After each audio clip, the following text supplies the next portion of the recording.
Assalamualaikum warahmatullahi wabarakatuh. Di sini saya akan mereview jurnal tentang penyusunan anggaran perusahaan sebagai alat manajemen dalam pencapaian tujuan. Dalam perencanaan laba, manajemen menyusun rencana operasional yang implikasinya dinyatakan dalam laporan laba rugi jangka pendek dan jangka panjang, neraca kas dan model kerja yang diproyeksikan di masa yang akan datang. Setiap bulan, dibuat anggaran biaya untuk pedoman dalam pelaksanaan kegiatan pembangunan setiap bagian gedung tersebut, sehingga keseluruhan pekerjaan gedung tersebut dapat terlaksana sesuai dengan blueprint yang telah dibuat dengan rencana biaya yang telah disusun sebelum proyek dilaksanakan. Untuk menjamin terlaksananya program tersebut, manajemen menyusun anggaran berisi rencana kerja tahunan dan taksiran nilai sumber daya yang diperlukan untuk melaksanakan rencana tersebut. Dalam proses penyusunan anggaran tersebut, ditunjuk manajer yang bertanggung jawab dalam pelaksanaan rencana kerja yang dialokasikan berbagai sumber daya yang diperlukan kepada manajer yang bersangkutan. Anggaran menjamin pelaksanaan rencana kerja dengan biaya yang sesuai dengan direncanakan dalam anggaran. Dengan demikian, penyusunan anggaran dimaksudkan untuk memberikan jaminan pencapaian blueprint tentang program jangka panjang yang mencakup pangsa pasar, produk dan teknologi produksi, kepegawaian, keuangan, citra perusahaan, sistem informasi manajemen, budaya perusahaan dengan biaya sesuai dengan yang dianggarkan sebelumnya.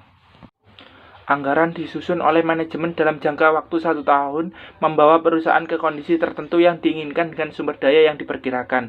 Proses penyusunan anggaran merupakan proses penyusunan rencana jangka pendek yang dalam perusahaan berorientasi pada laba. Pemilihan rencana didasarkan atas dampak rencana kerja tersebut terhadap laba. Untuk memungkinkan manajemen puncak melakukan pemilihan rencana kerja yang berdampak baik terhadap laba, manajemen menggunakan teknik analisa biaya, volume, dan laba. Dalam analisis volume dan laba ini, informasi akuntansi diferensial memungkinkan manajemen untuk melakukan pemilihan berbagai alternatif kerja yang akan dicantumkan dalam anggaran.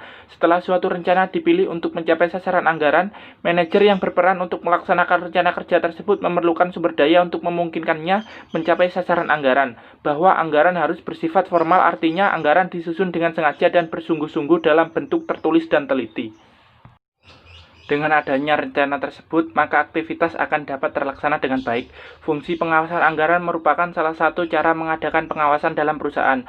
Sering terjadi fungsi pengawasan itu disalahartikan, yaitu mencari kesalahan orang lain atau sebagai alat menjatuhkan hukuman atas suatu kesalahan yang dibuat, padahal tujuan pengawasan itu untuk menjamin tercapainya tujuan-tujuan dan rencana perusahaan.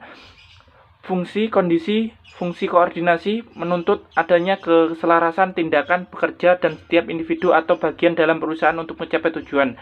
Anggaran yang berfungsi sebagai perencanaan harus dapat menyesuaikan rencana yang dibuat untuk berbagai bagian dalam perusahaan, sehingga rencana kegiatan yang satu akan selaras dengan yang lainnya. Untuk itu, anggaran dapat dipakai sebagai alat koordinasi untuk seluruh bagian yang ada dalam perusahaan, karena semua kegiatan yang saling berkaitan antara satu bagian dengan bagian lainnya sudah diatur dengan baik.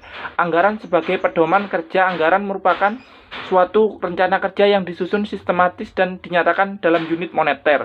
Lazimnya, penyusunan anggaran berdasarkan pengalaman masa lalu dan taksiran-taksiran pada masa yang akan datang, maka ini dapat menjadi pedoman kerja bagi setiap bagian dalam perusahaan untuk menjalankan kegiatannya.